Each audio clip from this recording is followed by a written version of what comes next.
Hey, this is just a quick overview of what we've gone over in class today, and also get you ready for the quiz that we're going to have tomorrow on all this information. What we're focusing on is how did we get this? How did we get the Declaration of Independence? It all started, we got to go back just a little bit to before the first Continental Congress with the taxation that took place. The Stamp Act and the Tea Act, we talked about those, and then the big one is the four of these. They are called the Coercive Acts. The Boston Port Act, the Massachusetts Government Act, the Administration of Justice Act, and the Quartering Act. All of those led to the first Continental Congress being established. There's a little bit of information on what those four things did. The biggest one was the Port Act. I like it because they couldn't open the Boston port until all the money from the Boston Tea Party was repaid. So we move on, and we're at the first Continental Congress. They did three significant things between September 5th, 1774 and October 1774.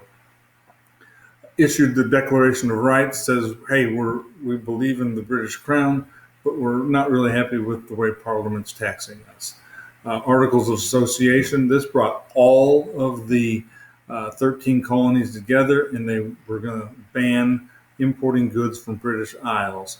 And lastly, if those four coercive acts weren't repealed, they said we should reconvene another Continental Congress on May 10th, 1775.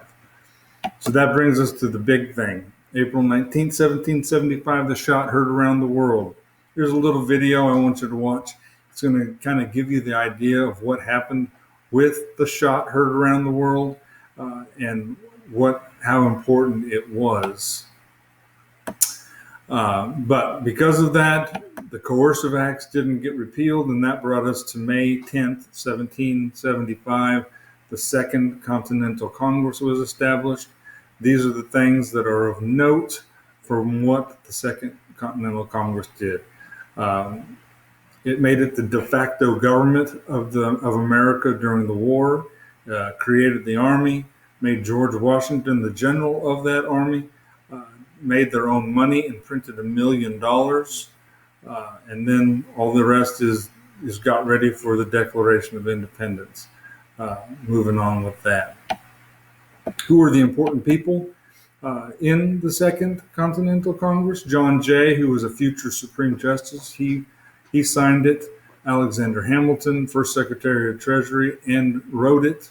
Helped write it. Thomas Jefferson, the writer of the Declaration and the third President of the United States.